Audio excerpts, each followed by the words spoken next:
Buenos días, hermanos y hermanas. Qué dicha, somos una iglesia que no solamente hay un espacio para los adultos, adultos mayores y adultos intermedios, sino que también hay espacio para los niños. Y yo creo que cada uno de nosotros estamos acá hoy, nos sentimos bendecidos por estos niños y hay una señal de que hay futuro, hay mucho futuro. El pastor me ha pedido compartir esta mañana un tema que cuando me toca predicar les quiero confesar algo. Paso 2, 3 semanas, si es un mes, pensando en el texto, analizando el texto en las madrugadas y de toda hora. Y el primero que sale con un mensaje soy yo. Y yo digo, me preocupa, y después dijo, después lograré transmitir eso a la congregación o me voy a dejar buena parte de eso. Y además de eso, mi esposa es la primera que recibe también la predicación durante ese tiempo. No sé, seguramente ahora un día pensé, bueno, seguramente Dios dice, hágalo por cualquier situación que usted tiene de salud, ella tomará su lugar, no sé. Lo cierto es de que esta mañana quiero compartir el texto, no el texto de Isaías, porque en realidad quiero compartir el texto resumido de Isaías, que es el anuncio de la cruz. El anuncio de la cruz. Me voy a permitir leer entonces Marcos capítulo 8, versículo 31 al 37. Dice así. Luego comenzó a enseñarles, el Hijo del Hombre tiene que sufrir muchas cosas y ser rechazado por los ancianos, por los jefes de los sacerdotes y por los maestros de la ley. Es necesario que lo maten y que a los 3 días resucite. Habló de esto con toda claridad. Pedro lo llevó aparte y comenzó a reprenderlo. Pero Jesús se dio vuelta, miró a sus discípulos y reprendió a Pedro. Aléjate de mí, Satanás, le dijo. Tú no piensas en las cosas de Dios, sino en las de los hombres. Entonces llamó a la multitud, a sus discípulos, y dijo, si alguien quiere ser mi discípulo, les digo, que se niegue a sí mismo, lleve su cruz y me siga. Porque el que quiere salvar su vida, la perderá. Pero el que pierda su vida por mi causa y por el evangelio, la salvará. ¿De qué sirve ganar el mundo entero si se pierde la vida? ¿O qué se puede dar a cambio de la vida? Amantísimo Dios, te damos gracias por su palabra. Te damos gracias porque tu palabra es cortante, pero también su palabra instruye, guía y es la luz para vivir y para caminar en esta vida, Señor. Señor, gracias porque tu palabra siempre trae algo nuevo para nosotros.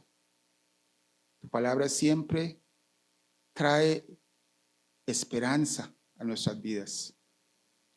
Y eso es lo que queremos, Señor, a través de esta palabra que vamos a compartir juntos, vamos a reflexionar sobre juntos en esta mañana.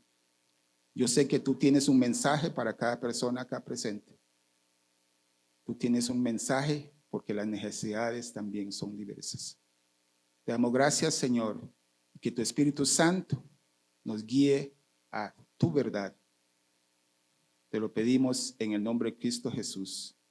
Amén. Ya se ha leído Isaías 53, del 1 al 12. Y ahí estaba profetizando lo que después Jesús estaba anunciando a sus discípulos en Marcos 8, 31 al 37. De manera que no era una noticia nueva, por lo menos para ese entonces. Y creo que para los estudiosos de la ley no era algo nuevo. Posiblemente para Pedro, que era un pescador, no estaba al tanto, no sé. Pero en este texto que leímos, en realidad ahí encontramos una actitud de Pedro, una reacción de Pedro cuando Jesús anunció de que era necesario sufrir muchas cosas y ser rechazado por las altas autoridades de ese entonces, por los ancianos del Sanedrín, por los jefes de los sacerdotes, o sea, tanto los jefes administrativos, políticos y religiosos iban a rechazar a Jesús. Cuando Pedro escuchó eso, dice el texto Marcos 8:32, Pedro lo llevó aparte a Jesús. Y lo que me llamó mucho la atención, dice, comenzó a reprenderlo. ¡Qué atrevimiento! Cuando yo lo leí, digo, ¡qué atrevimiento, Pedro! Empezaste a reprender a su maestro. Estaba poniendo en una posición de maestro para Jesús. Comenzó a reprenderlo. Lo llevó aparte, sí. No fue ante todos, pero comenzó a reprenderlo. ¡Qué atrevimiento! Y ese es uno de los textos por lo cual muchas veces criticamos a Pedro, ¿verdad? Pero yo quiero en esta mañana que veamos a nosotros allí, en los zapatos de Pedro. Cada uno de nosotros, algunas veces, es posible que nos comportemos como Pedro. Jesús claramente dijo qué es lo que estaba pasando allí, pero resulta ser de que yo dije, ¿pero qué estaba en la mente de Pedro cuando él empezó a reprender a Jesús? Comencé a pensar dónde encontró Jesús a Pedro. Él lo encontró con su hermano Andrés, listo para ir a pescar. Eran pescadores. Y ahí fue donde Jesús se acercó y lo llamó. Y comenzó a buscar si Jesús le explicó algo en detalle de lo que quería. Nada más le dijo, venga, yo quiero que ustedes sean pescadores de hombres. Yo creo que Pedro aceptó de que iba a tener un oficio diferente. Yo no sé cuánto conocía a Jesús. Yo creo que el Pedro aceptó porque iba a tener otro oficio. Y ese oficio también ojalá que le iba a permitir tener su sustento también. Porque ahí decía en Mateo de que él tenía, o sea, eso era su sustento. O posiblemente Pedro lo que quería era poder conversar de los otros pescadores para decirles, vea, ya tengo también un maestro, al igual que los otros de mi época. Pero Pedro creo que él no estaba muy claro quién era su maestro, ni qué implicaba seguir a Jesús.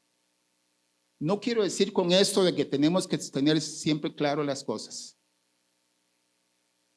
Abraham no lo tuvo claro, Moisés no lo tuvo muy claro, y muchos otros personajes de la Biblia no lo tuvieron claro. Pero Pedro estaba dispuesto a seguir a Jesús, pero también tenía su propia idea de lo que eso implicaba. Yo creo que eso fuera un shock para Pedro cuando dice Jesús, de que iba a ser maltratado, y no solamente eso, sino que iban a darle muerte en la cruz, aunque iba a resucitar al tercer día. Posiblemente estaba pensando, wow, tengo que volver otra vez a pescar, como también lo hicieron, se acuerdan, más adelante. Comienzo a pensar yo también, como le dije, veamos a nosotros en Pedro. Muchas veces o algunas veces las personas que reciben al Señor como su Señor y Salvador también se acercan con alguna idea preconcebida o con sus propias ideas de lo que eso significaba. Muchas veces las personas asumimos algunas ideas de lo que implica seguir a Jesús. Y más adelante Jesús aclara eso en los versículos 34 al 37. Pero a veces actuamos como Pedro. Entramos, recibimos al Señor, comenzamos a leer su palabra, lo entendemos, sin embargo, siempre con unas ideas preconcebidas o de que las cosas serán sencillos. En Mateo dice, en Marcos, nada más dijo que llevó a Jesús aparte y lo reprendió. Pero en Mateo, ahí está diciendo, ¿cómo se llama? En Mateo dice que no solamente le llevó aparte, sino que aclaró, dijo, eso nunca va a suceder. Eso lo dice en Mateo, disculpe ustedes.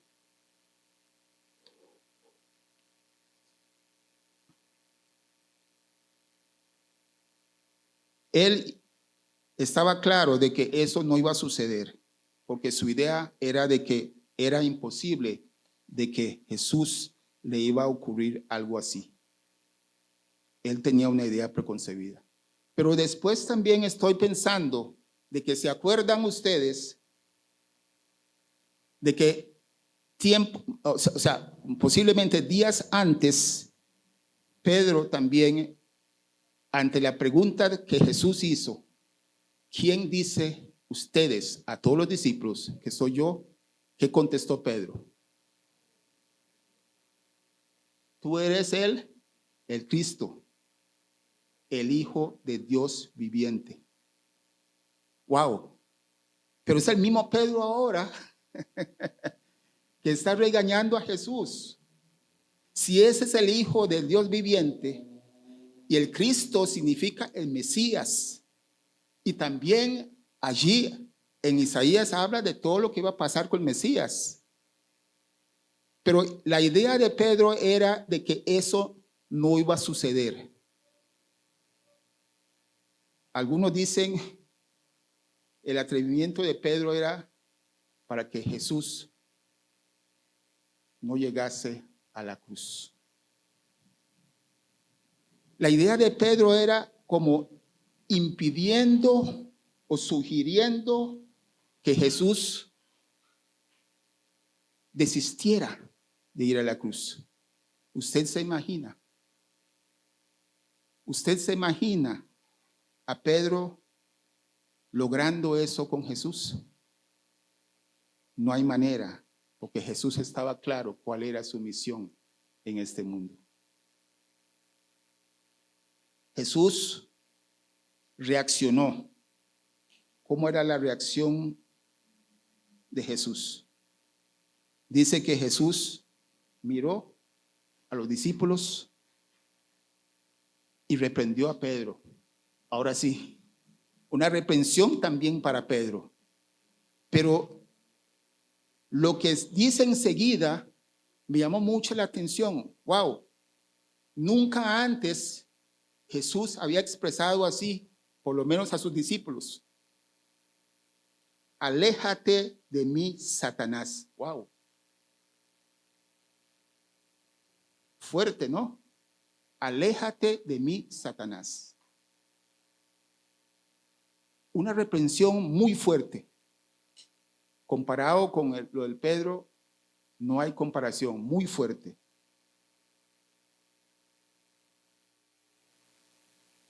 ¿qué podemos pensar? ¿Jesús estaba viendo a Pedro como Satanás como tal?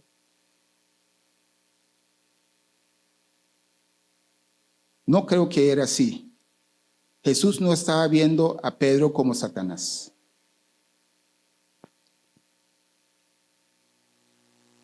Algunos comentaristas dicen de que Pedro en ese momento estaba pensando o estaba dejándose influir por Satanás. Cuando él dijo que usted, el Hijo, es el Hijo de Dios viviente, Jesús le hizo ver a él también de que eso no viene de ningún humano, sino que era revelado por el Padre. Y wow, ahora lo que él estaba diciendo, yo diría que estaba revelado por el mismo Satanás. Quería parar el proyecto que Dios tiene para la humanidad. Pero Jesús no creo que le estaba diciendo a él de que él era Satanás.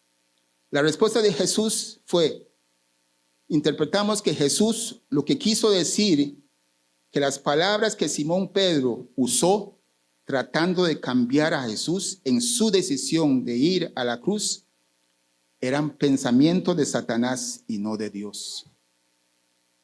En un primer momento, Dios le revela a Pedro y en ese momento Satanás estaba. ¿Tú no ves de que en algunos momentos de nuestra vida podemos entrar en duda? Podemos estar dejándose llevar por una idea del adversario. Muchas veces queremos señalar a Pedro, pero quizás la predicación de hoy tiene que ver con cómo vemos a cada uno de nosotros como posible Pedro. De muchas veces de actuar de una manera que realmente está sirviendo al adversario de Dios. Digo, ¿cómo hay que cuidarse? ¿Cómo tenemos que cuidarnos cuando nosotros nos referimos o cuando actuamos? Muchas veces actuamos y estorbamos la obra de Dios en la vida nuestra, en la vida de otras personas, hasta en la vida de personas que no conocen, pero desean conocer a Dios. ¿Cómo tenemos que cuidarnos? Pero Jesús no quedó allí. ¿Usted sabe algo? ¿Cuál es la diferencia entre Pedro y sus demás compañeros, discípulos? Yo comencé a pensar cuál es la diferencia. Pedro en realidad pensó y abrió la boca y dijo lo que piensa y siente. Y los demás, ¿usted cree que los demás no estaban pensando algo parecido? Yo siento que sí, estaban pensando algo parecido. El texto no describe la reacción de los otros discípulos, no lo describe. Es posible que Jesús estaba viendo que la única diferencia entre los demás discípulos y Pedro era que él atrevió a expresar lo que sentía y pensaba, y ellos no. Es la única diferencia. Entonces, en realidad, Pedro por lo menos permitió que Jesús aclarara ese punto, porque expresó y dijo las cosas. Cuán importante muchas veces expresar para que las otras personas tengan la oportunidad de corregirnos o de señalarnos que no es así lo que estamos pensando. Yo digo, yo doy gracias a Dios a Pedro, porque él expresó lo que sentía, no quedó callado. Y Jesús tuvo una oportunidad de hablar algo más. Entonces Jesús aprovechó a enseñarnos en el versículo 34 al 37 de Marcos. Ahí encontramos entonces Jesús hablando. Vamos a ver qué dijo Jesús. Entonces llamó a la multitud y a sus discípulos, porque Jesús sabe que estaban pensando igual. Si alguien quiere ser mi discípulo, les dijo que se niegue a sí mismo, lleve su cruz y me siga. Y sigue diciendo en el 35 de Marcos 8, porque el que quiera salvar su vida, la perderá. Pero el que pierde su vida por mi causa y por el evangelio, la salvará. ¿De qué sirve ganar el mundo entero si pierde su vida? ¿O qué se puede dar a cambio de la vida? Jesús estaba realmente esbozando cuáles son, no sé si riesgos, pero cuáles son en un compromiso de ser discípulo. Va más allá de aprender frases lindas de la palabra de Dios. Va más allá de tener claro quién es Jesús. Va más allá de eso. Implica de que hay una negación hacia lo que yo quiero y pienso de lo que es ser cristiano y ceñirme a la palabra de Dios. Por eso, hermanos, de que tenemos la única fuente para saber cuál es la voluntad de Dios es escudriñando su palabra.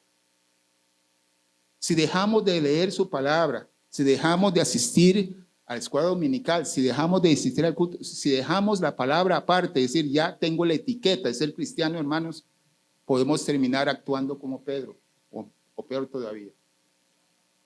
Jesús estaba claro de que si cualquiera de nosotros decimos que seguimos a Jesús, tenemos que echar atrás, dejar de lado nuestras propias ideas preconcebidas de lo que es ser cristiano y de lo que es seguir a Jesús y buscar la verdad en su palabra. Solamente así. De manera que yo veo a Pedro con lo que le dijo Jesús, no se molestó, pienso yo. Por lo menos ahí no dijo que se molestó. Porque él estaba claro de que a pesar de su desliz y el llamado fuerte de Jesús, él estaba claro de que Jesús es el maestro, Jesús es el guía, Jesús es el que conoce el camino y él estaba corrigiéndolo por algo, por un error de nosotros. Muchas veces nosotros cometemos errores y queremos justificarlo. Pedro no lo justificó.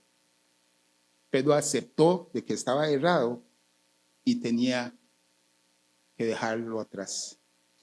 Y Jesús lo entendió muy bien, porque también después le dio las llaves del cielo, ¿se acuerda? Y no solo eso, bueno, más adelante también hizo otras cosas que diríamos peor. Y aún así, yo siempre me pregunto, Jesús, Pedro actuando de esta manera, después Pedro negando a Jesús y sigue, tome, tú tienes la llave del cielo. Tú sigue con este mensaje. Porque Jesús estaba viendo su corazón. A pesar de todo, él estaba dispuesto a seguir a Jesús. Muchas veces en alguna congregación, algunas personas, cuando se le llama la atención, no así tan fuerte, con menos, da media vuelta, dice yo no vuelvo a ninguna iglesia. Yo conozco una vez una persona que dice, no, yo no volví a la iglesia porque mi suegro tal y no sé qué, no sé cuánto, iba a la iglesia.